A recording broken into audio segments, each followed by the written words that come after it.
The NBA in the early 2000s was a much different place. The league hadn't quite reached the levels of global popularity that we see today, so the NBA had to depend more heavily on their American audience to generate the revenue. Now, this professional sport had been in a great place for quite a while, in terms of popularity and intrigue.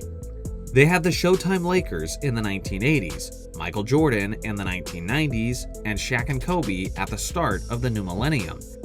Basically, for several decades straight, the NBA Finals were almost always represented by a team or superstar that was flashy, exciting, and dynamic.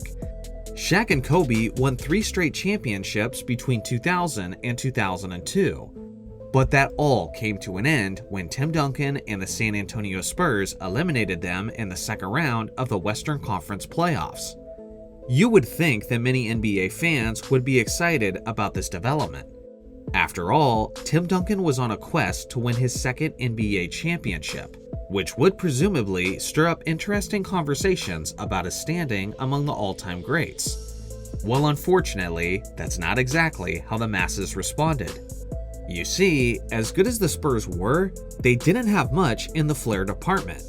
Unlike the Lakers, they didn't have high-flying dunkers, they didn't have massive egos, and they didn't have the glitz and glam of Los Angeles. They were simply a well-rounded basketball team that was defensively minded and that was led by a player not known for his stunning athleticism, but for his basic fundamentals. All of this is just a nice way of describing how the team was viewed during that decade. To put it in a single word, they were boring. That was the predominant narrative at the time, and it was consistently regurgitated by analysts and fans, to the point that you'd be seen as crazy to think otherwise. So when the San Antonio Spurs eventually made it to the NBA Finals, hardly anyone tuned in. Given the perception of the favored team, this was a surprise to absolutely no one. Interest wasn't just low, but it was historically low. Since they began tracking the TV ratings in 1976, the 2003 NBA Finals had the worst TV ratings of any final series in league history. To put this in perspective, the 2003 Finals had less than half of the viewers that the star-studded 2001 Finals had. Meaning in just 2 seasons, the NBA lost more than half of its audience.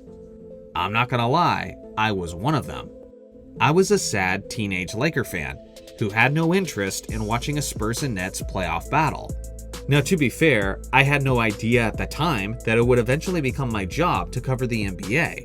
But still, even as a diehard basketball fan, I didn't see it as worth it to tune into this series when it initially started. And I think I speak for a lot of fans at that point. Well, I obviously regret that decision, because Tim Duncan was an absolute beast who was in the process of completing one of the greatest individual seasons in NBA history. Many people talk about his incredible play in the championship-clinching 6th game, as they should, but few bring up the dominant way he started that series. Despite having the worst TV ratings of any finals game in history, Tim Duncan played Game 1 as if he was sending a message to the entire world, as he put up 32 points, 20 rebounds, 6 assists, 3 steals, and 7 blocked shots, on 65% shooting from the field. His Spurs won the game with a final score of 101-89. To put this jaw-dropping performance in perspective, consider this. The game score stat is an advanced analytic that summarizes a player's level of productivity in a single game. Up to that point in time, Tim Duncan's Game 1 performance had the highest game score of any player in finals history. That's right. Arguably, the greatest all-around performance in finals history came in the game where the fewest people tuned in. As most of you know, Duncan would be fantastic throughout the rest of the series as well. But the cherry on top would be his Game 6 masterpiece, where he poured in 21 points, 20 rebounds, 10 assists, and 8 blocked shots, nearly achieving the first official quadruple-double not just in finals history, but in playoff history. Talk about a way to clinch your second championship.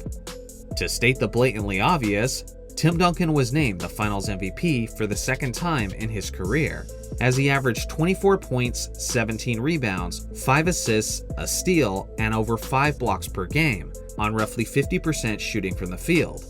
Those sort of numbers would be considered an all-time great single-game performance, but to average that over a 6-game championship series is hard to even fathom. At the end of the day, this is the crown jewel of Tim Duncan's legendary career.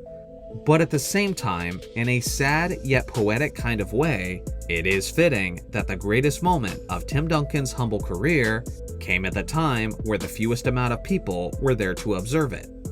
So what do you guys think? Was this the best Finals MVP performance of all time?